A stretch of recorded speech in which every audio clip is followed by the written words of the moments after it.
Okay, welcome everybody. I think we'll make a start. You're in for a good night tonight. We've got a couple of great presenters. Put the pressure on me. Nice and early, good to see. The first presenter, I'd like to introduce is Senior Sergeant Craig Davis from Perth Police, and he's going to talk to you about the role and procedures of the police in our city and give you a far better understanding of that aspect. And then after that, we're going to hear from Graham about fatigue management as well, which is a really useful presentation. So without further ado, I'll hand over to Craig. Great, thank you. Thank you very much. And thanks for asking me to come along, it's great. I've been advised that most of you are new as well, which is good to see because I'm new to the Perth Police Station. So it's great to put to get my face out there so you can get to know myself, and also to hopefully over the time you get to know my team. And I've got no doubt you will. So look, this is just a bit of a presentation to give you a bit of an idea about the Perth Police Station. Probably the changes that have happened over the last couple of years. There's been some great changes. Probably I've been in the job 26 years, and the last 2 years has been the biggest changes I've ever seen in the police department, and probably over its career just about. So there's been some good changes. There's also been some bad changes as well, probably a few mistakes. But all in all, we try to do our best, and we go through from there. So look, hopefully after today, I'll go very quickly through this slideshow. But then after that, free to answer any questions you've got. One of the things I was doing when I was putting this slideshow together, Garth actually gave me the old slideshow from about 2 years ago, and he actually gave me a bit of appreciation about how much changes that actually have happened through the police department over the last couple of years. So as we're going through this slideshow, I'll refer to it a little bit, but really I just want to give you a bit of an outline about what we do, how we're structured, and how we can probably help each other. And then from there, like I said, happy to answer any questions at all. Okay, so we'll start kicking off. I'm not a guru when it comes to these slideshows. So the aim of this presentation is obviously just give you a bit of a background on the policing, our structures, and then hopefully by the end of it you'll get a bit of an idea about the general offences we deal with and the problems we have every day. You know, not only just on the night safes and during the night, but also during the start of the mornings and everything like that. And the problems that we do face, but also probably even more important, some contact information for you. So when you're out on the road, you'll be able to have a contact number, you'll be able to call someone, and if we're not available, we're not within arm's length of you, you can actually make a phone call, and hopefully we won't be too far away to either give you a hand or a bit of advice or do whatever. I don't know what that is. Okay, the mission of the WA Police. Nice and easy. It's to provide a safe environment for every person. One of the biggest KPIs for me is customer satisfaction. We could talk about verified offences, and I suppose you've probably seen in the papers over, not so much over the last 2-3 months, but definitely around the January, February mark, there was a huge amount of comments in the paper about the rising crime, antisocial issues, lack of police on the road and things like that. So when it comes to lack of customer service, that's probably one of our biggest KPIs.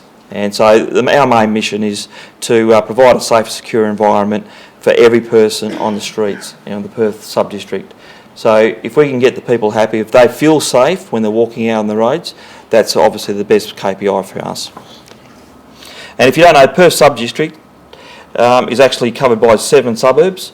We actually go from Kings Park through to West Perth, over to Highgate, the whole of Perth City as a suburb, plus also to Northbridge, East Perth, and now, since the reform which happened about a couple of years ago, we also do Burswood as well. So we cover the casino, so it's a huge area that's covered. The structure. This is probably the biggest change that's happened over the last 2 years. 2 years ago, we went into a big reform. I don't know if anyone's heard about the reform, but there was a reform of policing. We went into the 2020 reform. What happened was they did a bit of science going behind it, and what they did, they changed the whole model about the way we do policing. It was modelled off a model that's happening in England at the moment, and they're having some success over in England, and they're trying to implement it over here. Unfortunately, one size doesn't fit all, and where it might work out at Midland and Armidale and places like that, in the Perth City it just didn't work. So what happened was, the structure was at the start, the Perth Police Station was run by an inspector, 6 senior sergeants and 200 staff. Now Perth Police Station is run by me, 1 senior sergeant. And then I've got 10 sergeants and 100 staff. So it's virtually been culled in half. And that was through, there was a bit of science that went behind it. There was in regards to what we call CAD task. Every time there's a job for police, it goes on to what we call a CAD system. And they record all those CAD jobs. So really that should be, how much work is involved. But unfortunately with Perth, it's a lot different to that. There's a lot of jobs that actually go through the Perth system that actually don't get onto our CAD task. Has everyone here heard about the camera room? I believe you've already been to the camera room and had a look. Excellent facility, great facility. It's got probably the only place in WA where actually you've got the City of Perth or the local council actually working with police hand in hand. So it's a great facility there. But unfortunately, because of the efficiency that run out of the camera room, there was a problem with the CAD task, because what would happen would be we'd have a police officer watching the screens. You've got City of Perth Rangers watching the screens. They see something happening, they get on the radio, they call the beats, and the beats go out and deal with it. Brilliant, very efficient, but unfortunately there was no recording of that job being done. So when it come time for the bean counters and when they had a little bit of science about how many staff do we need in Perth Police Station, they went off CAD tasks, but unfortunately didn't really understand the Perth policing that well. So, hence why virtually the numbers at the Perth Police Station just virtually were halved overnight. So what's happened over the last probably about the year, there's been a fair bit of political pressure in regards to policing in Perth, especially with the lack of numbers, the lack of attendance, the lack of timely attendance by police, and obviously crime. Crime was just going through the roof. East Perth alone, I think crime went up about 45% for last financial year compared to the rest. And if you have a look at the whole 7 suburbs of the Perth sub-district, we're over 25% when you compare to the year before, which is huge. Very rarely do you get crime trends as much as that. Even though the whole state, crime did go up over the whole state, it didn't go up anywhere near as much as it did in Perth. So obviously there was an issue. So luckily, through the political pressure and through a few other people standing up and saying their piece in regards to things weren't right in Perth, we're actually given an extra 30 staff to help us out. So we actually went from 70 up to 100 now. And out of those 100, we've got 36 new bike officers. So now we've brought the bikes back. And I don't know if you've been to Perth in the last probably 2 months and seen the bikes out and about. Brilliant resource, absolutely superb resource. I've been a police officer 26 years and it's probably the most efficient resource that I've ever had control over. They just put out my spot fires every day. If I've got an issue at Russell Square, I send them out there, they fix it, whether it's Wellington Square, whatever. And they're very, very local policing. It's great. They're out there with a zero tolerance. If anyone's committing offences, they're out there dealing with it and taking affirmative action. But also too, as you know, we've got a lot of rough sleepers on the streets in Perth and Northbridge at the moment. I think our numbers have doubled over the last 2 to 3 years, so it shows you the issues that we have got with the rough sleepers. So they're actually out there trying to engage with the rough sleepers as well. I know we try to work as close as we can with the street chaplains and a few of the other non-government organisations out there to try to help as well. So great resource. So that's where we sit at the moment. So it's 1 senior sergeant, which is myself. I've got my 10 sergeants, and I've got up to 100 staff now. But including that 100 staff, I've got 30 bike officers who are out there and being very proactive. So we seem to be managing. We've actually started to bring the trend of crime back. And this financial year, which has been going 7 weeks, we're actually 20% under where we were this time last year. So even though we're not at the numbers I'd like to be, where we were, say, 2 years ago, we're up to about 200 mark, we're actually probably at the numbers where we're at least being effective and starting to bring crime back to where it is. And if you start to bring crime back, you start to get rid of the antisocial issues, you start to get all of those things that people are worried about and concerned about. And what we don't want to have is people not wanting to come to Northbridge and Perth because they're too scared or too worried they're going to be involved in some antisocial issues. So I'll just skip through this. So the big thing, the 4 bicycle teams. So actually, when I said there was 30, it was 30 extra staff we got, but I've actually got 36 because what's happened is the bikes have been so efficient, I've actually dragged other staff out of my local policing teams and added to the bicycle teams. So actually, I think we've got about 37 or 38 bike officers at the moment.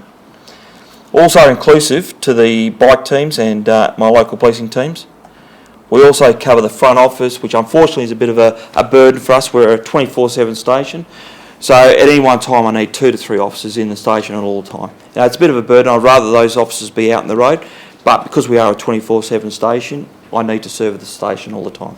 And as I've said before, we've got camera room staff. We've got a police officer in the camera room 24/7 all the time. So it's a great conduit between the City of Perth, the CCTV, and all my officers on the road. Great safety device too. There's nothing better when the people are watching on the cameras. They can see what's happening. They can start to get further resources to come and actually give my officers a bit of warning about what's happening at the scene at the time, rather than my officers turning up blind to every incident.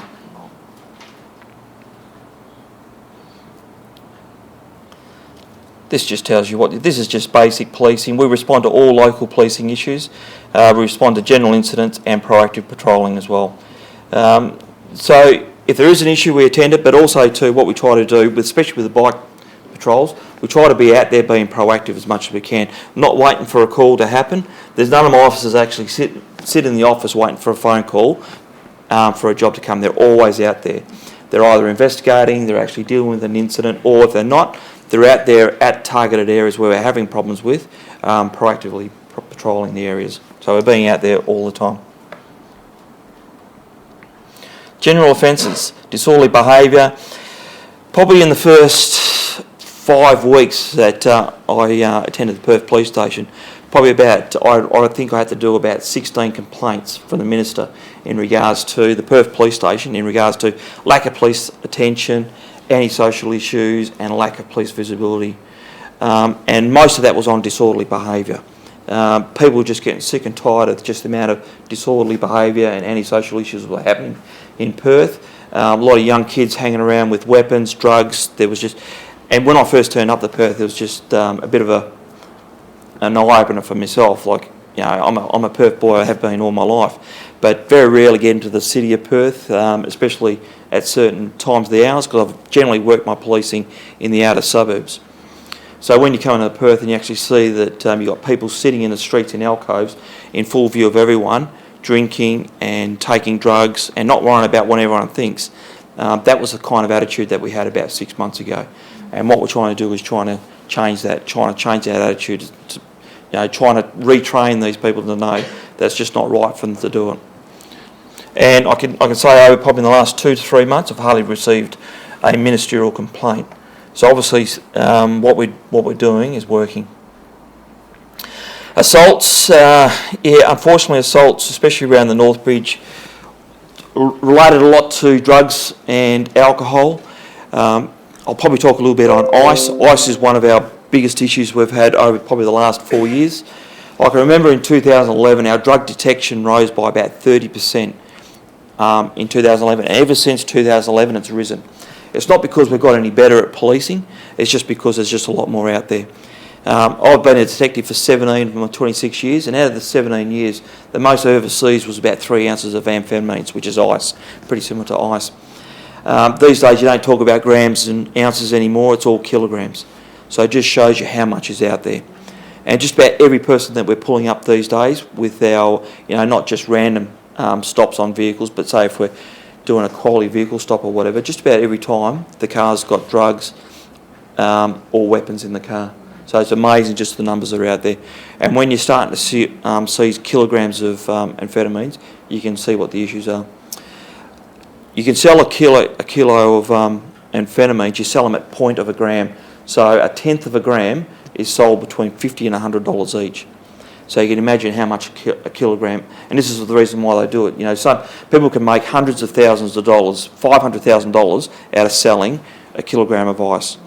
So you can see the problems that we've got, and there's just that much going out there because people can make a quick dollar. Within a month, they can make $500,000 on a kilo of ice. And a standard habit for someone is anywhere between $500 and $1,000 a week.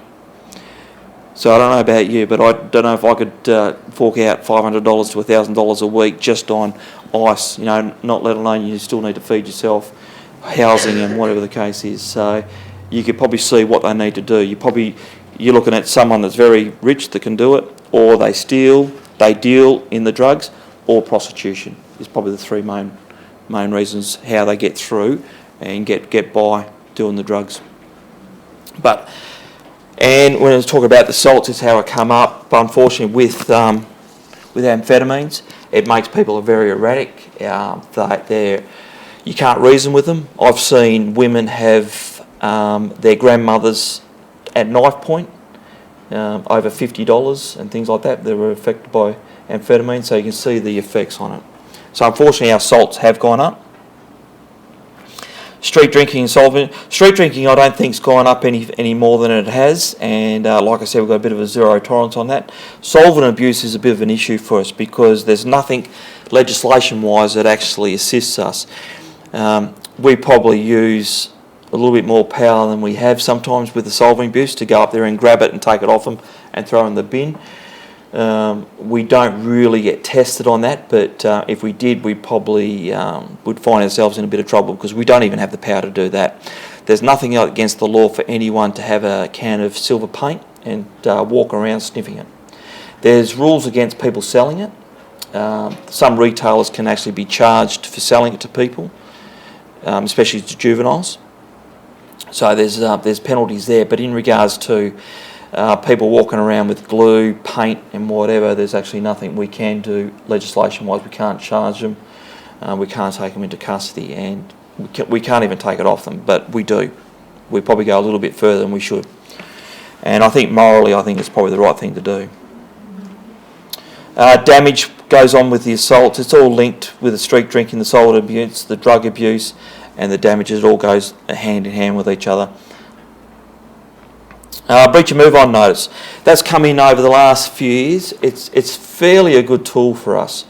If someone is being a bit antisocial, and it's probably the only thing we can do with solvent abuse, because they're being a bit disorderly. Whatever's not orderly is disorderly, and if you're walking around with solvent abuse acting a bit antisocial, at least we've got the ability to serve a move on notice so we can get them out of the area and hopefully back home if they've got a home.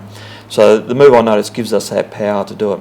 There's a few people that are against us giving out the move on notices, but it does assist us. And what it does, it gives the community a bit of satisfaction. At least police are doing something and we're being proactive. And if they breach that move on order, we give them usually about 15, 20 minutes to get out of the area. If they don't, they can be arrested on it. So it gives us a little bit of power to actually deal with it. And to be honest, if they're being solvent abuse or street drinking or whatever, you know, sometimes an hour inside the lockup or even a little bit longer probably is something that can assist them. At least dry them up for the night or whatever.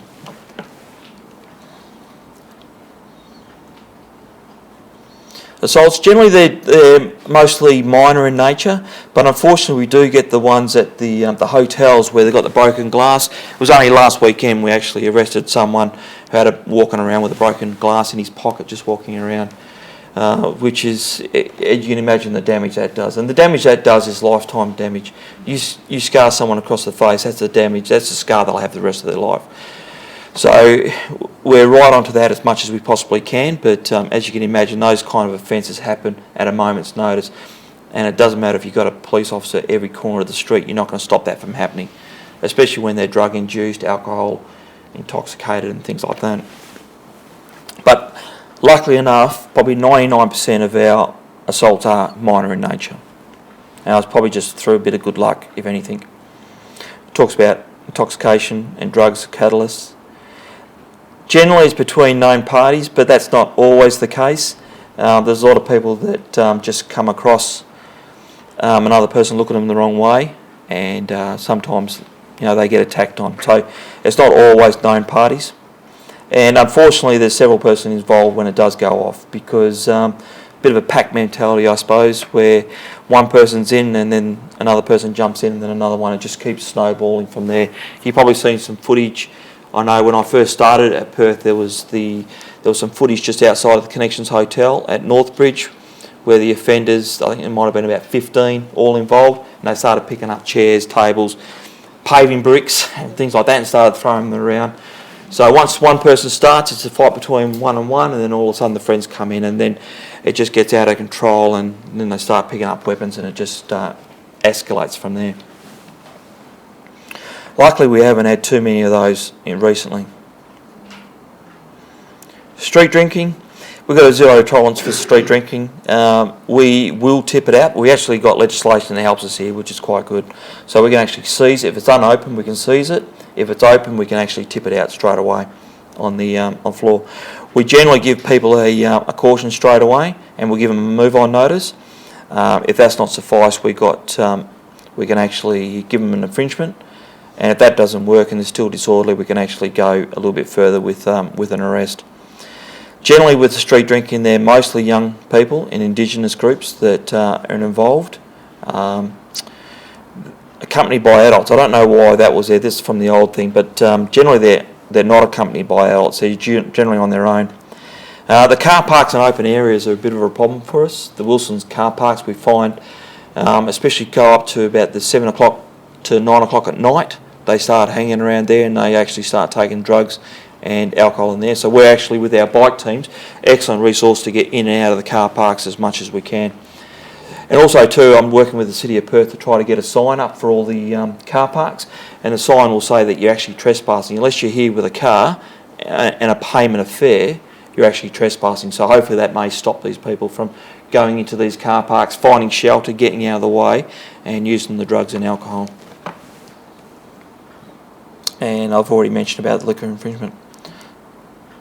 Soul abuse, I was probably skipping a little bit around the presentation. Very little, actually there's no legislation.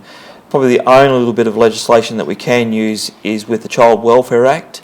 If it's a child sniffing, we can actually take the child in custody for care of the child. But again, there's no offence. Unpredictable behaviour.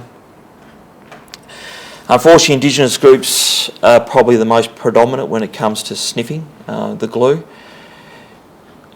There's probably not much more I can say about that, but they're probably, in my experience, I'd say about 90% of the people that do solvent abuse are actually Indigenous groups.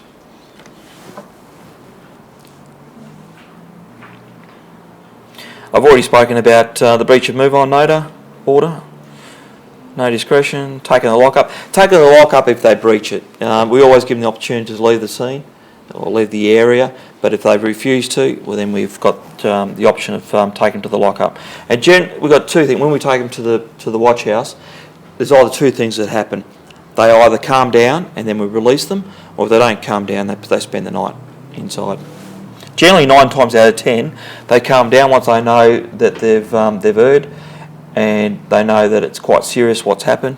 They actually generally do calm down, and we then release them straight away. And very rarely after we've released them do we get any further issues from them. Occasionally we do, but generally we don't. Juveniles. You've got Section 41 of the Child and Community Service Act that allows us to apprehend a child. We've got on Friday and Saturday nights, we've got Safe Place, which is actually operated in Northbridge, which the DCP help us out with. And I believe the street chaplains help out sometimes. Or have you been to the Mission Australia's Safe House on the corner of Palmerston and Church? I've been past it on the shift, but generally don't go past that area. But yeah, I think we can call them up to a certain point in the evening. Yep, good opportunity. This is actually a great resource for us, because if we actually apprehend any juveniles during the night, especially during the night safe on the Friday, Saturday night, we can actually take them to the Safe Place. And we've got DCP officers there. We've also got police officers there, and they care for the child. What they do, they try to get the child straight back to the parents, but if they can't get hold of the parents, the child stays there till about 4 or 5 o'clock in the morning, and then there's further attempts made to take them back to the parent. If they can't find a parent or a responsible adult to take hold of the child, so about 5, 6 o'clock, they go into the DCP care, and then arrangements are made during the day to put them back with their families. So what it does, it just takes them off the road. You can imagine Perth and Northbridge is not a place you'd want young kids to be hanging around, with all the antisocial issues that are there, with the adults, with the drugs that are there, with the weapons. It's not a place for young kids. So this is a great opportunity for us to grab the kids, get them off the street, put them into a great environment. It actually is a great environment. They've got pool tables, they've got video machines and everything. So if they do have to spend most of the night there, it's actually not a bad environment. They've got couches, TVs, the whole lot. So it's pretty good place. And I've got no doubt probably some of them actually don't mind getting picked up. So they can go there and play a bit of Game Boy and things. Northbridge is the curfew. It doesn't say it here, but I'm pretty sure it's about 9 o'clock. Anything after 9 o'clock is when we start picking the kids up, and we take them into a safe place. Contact information. Basic 000, don't ring 911 or those other American ones or whatever they have. Don't ring those numbers because it won't go. Actually, I think even if you ring that number, it actually still goes through to 000. It actually does, doesn't it? It diverts. So, but ring 000. It's easier. For non-emergencies, 131 444. If you need police assistance, it's 131 444. But if you're working in the Perth suburb, either Perth or Northbridge, I wouldn't suggest ring the Perth police station number. I'd actually ask you to ring this number. This number's our camera room number. It's 9461 6618. Now that's the camera room where you've got generally two City of Perth Rangers plus also a police officer. So if you really want to get a hold of a police officer, that would be the one, because they're in connect with all of my officers over the radio straight away. So if you call that number, you could turn around and say, look, I've got a problem on corner of James and Lake. Is there any chance we can get some police officers here to give us a hand? Straight away they get on the radio and they get the resources there straight away. So it saves you going through 131 444, and it's a great conduit. But like I say, unfortunately our efficiency leads to our redundancies, and that kind of work doesn't get recorded as a task, but for efficiency purposes, it's a great resource. So that's the number I'd ask you to call. And also too, mine. If there's my mobile number, as an officer in charge, I work as required, so it's 24/7. If any time you've got any issues, especially with my officers, if you feel you're not getting the action or the treatment you deserve from my officers, please don't hesitate, give me a call. And also too, Garth's got my email address as well, so I'm happy for anyone to give me a call or email me as well. Especially if it's got something to do with my officers, I'd like to know if we've got a bit of a mantra and a definite ethos at our station in regards to taking affirmative action, but also being locally focused. If they're not doing that, I'd like to know. But I'm pretty sure 99 times out of 100, they're actually doing the right thing. But if they don't, by all means, you got my contact details there. Questions? I've spoken enough. The children, what age do you consider them to be? Under 17. Under 17. Under 17. So if they're 17, we don't. Under 17, we do. We take them. And they're anywhere. I think we have 7 and 8 year olds sometimes picked up. Yeah. And they're with other 15, 16 year olds. And they've got the ability to take up to about 20 kids. So, and generally that's enough. Very rarely are they over full. And if they get over full, we have to try something else. We try to get the kids home straight away or whatever. Who runs the site? In between DCP and Perth Police Station. It used to be Perth Police Station. It's now our youth community officers, which is WA Police. But DCP are the main agency, and we're there as an assist agency. You didn't mention gangs. Yes. Is there, I know some years ago there was concern with Asian gangs in Perth. And I've heard the same thing, but can I say, since I've been at Perth Police Station, I haven't had any issues at all with the Asian gangs. So I don't know whether they've gone or whether they're patrolling somewhere else at this stage, but not as much in Perth, no. No, so I haven't had too many problems with gangs at all. Even the outlaw motorcycle gangs don't come to Perth that often. They keep to themselves, but definitely with the Asian gangs, no, there hasn't been. Not to say that there isn't issues with them, and there won't be, say, come summer, they might be a little bit more prevalent, but definitely the last 5 months since I've been here, no. It was common news, wasn't it? It was. About 12 months ago, wasn't it? 12 months, 2 years ago, it definitely was. And there was about also too the Sudanese, the Africans and things like that. They were starting to have their groups and that. But I don't know why. To be honest, I don't know why. I know there was a fair bit of targeting going back 2 years on those groups, so maybe that's had a bit of effect. As a street chaplain, or even if we're out of the uniforms and we're walking along the streets, is there something we can do if we see people parking in a no stopping zone? Like, can we report it somehow, or is that just not, or is that just something we not? If they're parking in a no parking zone, Yeah, they're stopping in a no stopping zone and they're parking on a no stopping zone. not with the police, no, but maybe the City of Perth. But I couldn't tell you the number for the City of Perth for that kind of thing. But no. I'd be happy to hear from you. Yeah, don't ring the police on that one. But in saying that, we're doing an action in Northbridge in the next 2 to 3 weeks in regards to the Uber drivers that are double parking and triple parking in Northbridge. During night safe, it's getting unsafe because cars coming the other way have to go on the incorrect side of the road because the Uber taxi drivers are actually double parking, triple parking, and they're stopped. Like we had an incident where we had to get emergency vehicles through and we just couldn't because it was gridlock with all the taxi drivers illegally parking straight across the road trying to get their fares. So in regards to that, when it starts to become unsafe, we play a bit of a role in that, and we're starting to target the taxi drivers in the next few weeks. Here we go. And one of the initiatives that we've got in regards to Northbridge and, well, just Northbridge at this stage, James Street and Lake Street, we're actually thinking about during Friday and Saturday night actually closing off the streets. So there's going to be no vehicle traffic, so it'll just be a big thoroughfare for pedestrians. Then it'll make it a lot safer. Unless obviously it's an emergency vehicle, we can get the emergency vehicle. So that's something we're thinking about doing. And City of Perth are quite keen on that. Can I just ask you again about finding children in the city centre? What's the best process for, or what's the procedure for letting you know that there's young folks in? I would say, look, if you find someone, you're finding young kids. Unfortunately, it's only Friday and Saturday nights that we have the night safe.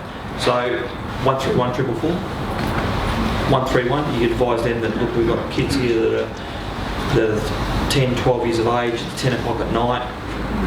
But also too the camera room number as well. You can get straight through from there. But if it's not Friday or Saturday nights, the police still need to know about it. You know, if we've got 12-year-olds running around Perth at 10 o'clock at night, I'd still want to know about it. And, you know, we've still got a duty of care under the Child Welfare Act. If I see a child at 12 years of age running around Perth at that time of night, I'd expect my officers to pick that child up and try to find the parents, take them home. The chaplains series is starting up a daytime shift with the chaplains. If you see, say for example, younger children like 8, 9 on their own, still call that in? Or? Yeah, definitely. Yeah. I would say anything under 10, definitely they're on their own. But even 11 and 12, I'd start to think, what are they doing walking around Perth, even if it's 10 o'clock in the morning? Yeah. What's a 10-year-old kid walking, 12-year-old kid walking around? So it's a bit of time by circumstance, but definitely under 10 without a doubt. There's no way an 8, 9-year-old should be walking around Perth and Northbridge on their own without some adult supervision. Yeah. And we'd be well justified in our rights to, we'd be expected to actually take that child into custody. And then work with the DCP in regards to finding the responsible adult. And hopefully we can find. And that's the other problem, sometimes we just can't find a responsible adult. Sometimes the so-called responsible adult's not so responsible. And that's when we've got to get DCP involved, and it gets a little bit more time consuming, but necessary. Just prostitution and the brothels, there don't seem to be as many around. Have you taken any steps for that, to deal with that? It's one of those things where we turn a bit of a blind eye. We don't police it as much as we should, and it's one of those things where there's two minds of thinking about it. If we started targeting it, we would push it away and push it into the back streets, into the black market type of it, where if we let the brothels brothels run at leases run a little bit more professionally, and there's a lot more health mitigation done and things like that. So if it's done on the street, if there's any prostitution on the street, we jump on it. But in regards to what's happening behind a closed door at a brothel, it's pretty well left behind, and we just, unless we start getting complaints, there's not much we can do. Oh, well, there is. Actually, no, it's very hard. Yeah. It's very hard and difficult. Because the girls that walk up and down the streets, particularly around, I guess, Stirling Street towards Highgate, Palmerston Street, all up that. those. Yep. Yeah, I just remember that being a massive problem. Yeah. With friends of us, yeah. So what's your opinion? You actually reckon it's less now than it used to be? Oh yeah. They've said it's dropped off heaps. Yep. Oh, that's great. And Goes as much. I'd like to say it's through great policing, but I'm not 100% sure if it is. But like I say, if we did see it on the streets, we do act upon it. But what happens behind the closed doors is a bit of an unknown, to be honest. Just curious, is prostitution being decriminalised here or? No. No. So it's still a criminal? Yep. It was decriminalised in New Zealand a few years ago. Yeah. No, it's still an offence. Still an offence, yeah. And we do prosecute for it when they start going out in the streets, start soliciting for the streets. But generally, like I said, behind the closed doors, it's. Well, so I suppose it's condoned, I suppose you can say. Now, I've got a bit of an ethos, whatever you walk past, you condone. And if you walk past it, you condone it. So I suppose it is condoned. But the emergency phone numbers, when you're ringing from a mobile phone, there's a lot of number you can ring, but just send one to 0, isn't there? Okay. 911 something. No. I'm pretty sure you can ring 911 and I can get through to 000. But no, as far as I'm aware, there's only just 000. I know you can ring 000 when you've got no service, depending on what your phone is. Sometimes when you can't ring another number, you can actually ring 000 still. The phone allows you to do it somehow. But no, I'm not aware of. Does anyone else know of any other number? 000? No. No, sorry, 000 is the only emergency number that I know. Mum. You haven't been too tough at all. Mum's good. Or mum, yeah, that's the major emergency number. Another question. Sometimes you see obviously fights and such for bars. Is there any responsibility on the bouncers to do something about it once it's outside of the... No, they've got, as soon as, and they actually, I think on a lot of occasions when they can see things happening inside, they give them a little bit of a nudge to get out, because once it's out into the footpath there, it becomes a WA police issue, it becomes a City of Perth issue and things like that. So no, if it's happening in their area, they deal with it. Other than that, they stand back. Do you have some tips for us to keep safe on the streets? I do actually. That's a good segue. Personal safety. How do you know that? Safety in numbers, very, very crucial. Unfortunately, with a lot of the offenders that we do have, they've got that, like I said before, that pack mentality, Neanderthal mentality. They generally hunt in packs themselves. So if you've got good numbers, generally you're safe. Not to say you're 100% always safe, but generally you are. Constant communication, always good to have your mobile phones with. I don't think there's anyone in the world that doesn't have a mobile phone these days. But really important to have a mobile phone with you. So if you do need assistance, you can call 000 or call someone to give you a hand. Know your location, know where you are. It's very important when we have people ringing that you actually know where you are. So if you're walking around, just have a bit of a look around to see what the streets are so you know where you are. So if you do need to call out and need to call out on the phone, you know straight away where you are. There's nothing worse, and I've heard a few of these before on 000 and the operator's asking the person where they are and they've got just no idea. And you can see the operator's frustrated trying to get assistance there and we've just got no idea where they are. So it's important. Look, it's easy for me to say, look, know all these things, but you can put it in the back of your mind when you're walking around, just have a bit of an idea where you are. Situation updates. What this is, especially if you let people know where you are, where you're going. Whether you've got your kids or your mum and dad or whatever it is, it's always great to let someone know where you are. And especially if you do need to go off somewhere and you need to, whatever, just let someone know where you're going. It's pretty important, just something small, but it does help. Pre-programmed telephone numbers, get in 000 into your number. But also too, you can type in the camera room's another good one, 131 444. Even that one's a great one to have pre-dialed. Just saves you just typing the numbers. You can imagine when you're stressed and you like me, you got fat fingers and things like that. It's always easy just to press one button and to get to it. And some of these phones now you can actually just call Siri and whatever it is, and Siri will die for it as long as you don't have a strong accent and doesn't understand what you're saying. But things like that. Look, these are only little things, but they do help. Be aware of your surroundings. Very important when you're walking around the streets.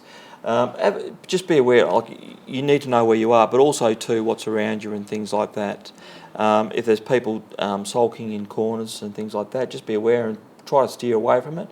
If you're walking up a street and there's a group of youths that are being disorderly, just try to keep away from them. If you need to walk a little bit longer to get away, get out of the area, do so, rather than walking through and confronting them. Avoid the crowds. This PowerPoint was done before, but I probably disagree with that. I think the more people you got, the better. If you're in the crowds, less chance of something happening, and always to the possibility that someone's going to come to your aid as well. The less of the crowd, the less the chance of that happening. So I'm not a big. It could probably go both ways, that one. So intoxication. Don't take drugs. Don't take too much alcohol, I suppose, and avoid the people that you see that are affected by drugs and alcohol. If I suppose one of the good things about ice is you can actually pick someone that's on ice pretty straight up. You can see they're very anxious, they're aggressive, very flighty, very jumpy and things like that, like they've been on 10 Red Bulls. So they're pretty easy to pick up. And intoxication's the same as well. We all know what an intoxicated person looks like, what he's like when he's walking around. So if you see those kind of people, just try to stay clear. And that's it. Thank you. You're a good crowd, thank you. Yeah, nice and easy. All right, has anyone got any further questions?